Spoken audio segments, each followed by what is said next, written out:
ఈ సందర్భంగా ఇప్పుడే మన రాజ్యాంగం మీద కూడా ప్రమాణం చేస్తున్నాం. అందులో కంటెంట్ కూడా మనం చూస్తున్నాం.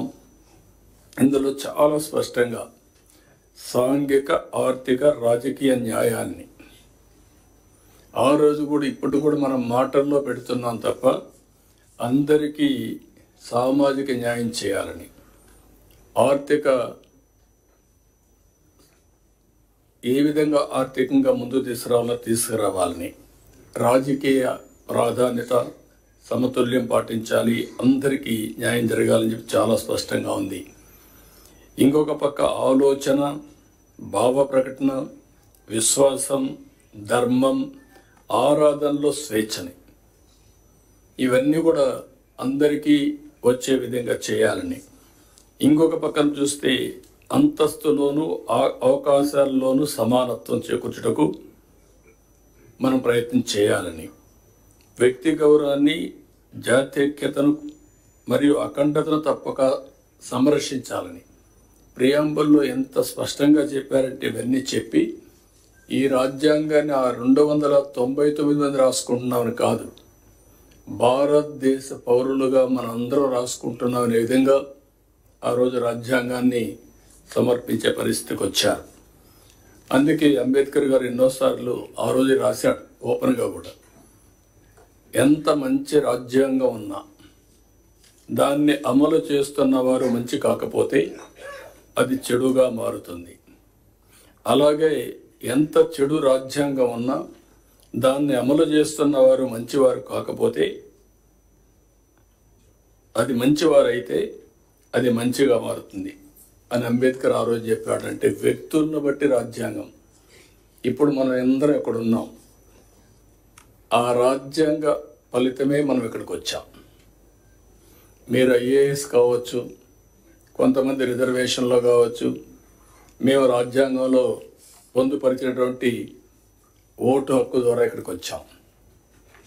వచ్చిన తర్వాత రాజ్యాంగాన్ని ఓసారి నెమరు వేసుకోవడం కూడా మర్చిపోతున్నాం. ఓసారి రాజ్యాంగాన్ని దుర్వినియోగం చేసే పరిస్థితి వస్తూ ఉంది.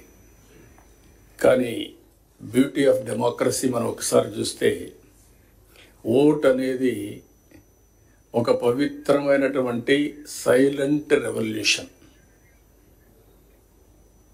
ఆ రోజు అంబేద్కర్ గారు ఇచ్చిన ఓటు హక్కు మీరు చూస్తే కొన్ని దేశాల్లో కొన్ని సందర్భాల్లో అందరికీ ఓటు ఇవ్వలేదు. పేదవాళ్ళకు ఓటు కొన్ని దేశాల్లో పేదవాళ్లే కాకుండా కొన్ని వర్గాలు కూడా ఓటు ఇవ్వని పరిస్థితి. కానీ భారతదేశంలో మొట్టమొదటి నుంచి డబ్బులుండేవాళ్ళు, డబ్బులు లేని వాళ్ళు, లేకపోతే బలహీనులు, బలవంతులు అందరికీ ఒకే ఓటు తప్ప రెండో ఓటు లేదు. ఆ ఓటు ద్వారా ఈరోజు దేశంలో ఒక విధంగా చెప్పాలంటే రాజ్యాంగాన్ని మనం కాపాడుకోగలుగుతున్నాం. ఎప్పుడైనా సరే ఏ నాయకులైనా సరే అతిగా ప్రవర్తించినా, రాజ్యాంగాన్ని దుర్వినియోగం చేసినా మళ్ళీ కరెక్ట్ చేసే శక్తి ఓటర్స్కు ఉంది. అదే రాజ్యాంగంలో ఒక బలమైన శక్తి అని చెప్పి కూడా నేను మీకు తెలియజేస్తున్నా. ఇందులో అనేక సమస్యలకి పరిష్కారం చూపించారు. అదే సమయంలో ఇప్పటికే మీరు ఒక్కసారి చూస్తే అనేక సవాళ్ళు కూడా వచ్చాయి. ఎమర్జెన్సీ లాంటి చీకటి రోజులు కూడా వచ్చాయి.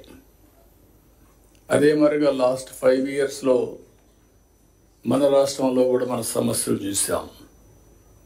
నేను ఎప్పుడూ 45 ఏళ్ళుగా రాజకీయాల్లో ఉన్నా, అవినీతిని చూసా, అసమర్థం చూసా, ప్రోగ్రెసివ్ పాలిటిక్స్ చూసా. అదే మరి కొంతమంది ట్రెడిషనల్ పాలిటిక్స్ చేస్తూ వచ్చారు. కానీ ఇలాంటి రాజ్యాంగాన్ని తమ చేతుల్లోకి తీసుకొని ఏ విధంగా ప్రాథమిక హక్కులను కూడా పూర్తిగా కాలు రాశారో మనం చూసాం.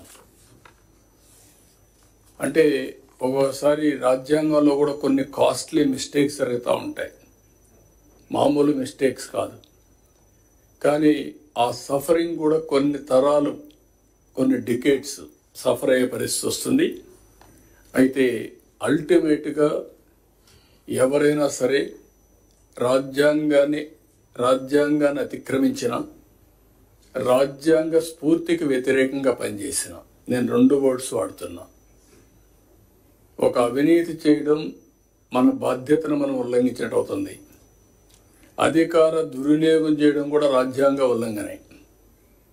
రాజ్యాంగం ఒక పవిత్రమైన ఆశయంతో మనకు ఒక బాధ్యత ఇస్తే, సమాజంలో ఒక గౌరవాన్ని గుర్తింపునిస్తే, ఆ గుర్తింపుని ప్రజల కోసం మనం ఉపయోగించాలి తప్ప మన స్వార్థం కోసమో మన ఎగోతోనో మనం చేస్తే అది కూడా తీవ్రమైన నష్టాలు జరుగుతుంది. అందుకని ఇంకొక పక్కన మీరు చూస్తే రాజ్యాంగంలో చాలా స్పష్టంగా సాంఘిక, ఆర్థిక, రాజకీయ అసమానతలు కానీ సమానత్వం కానీ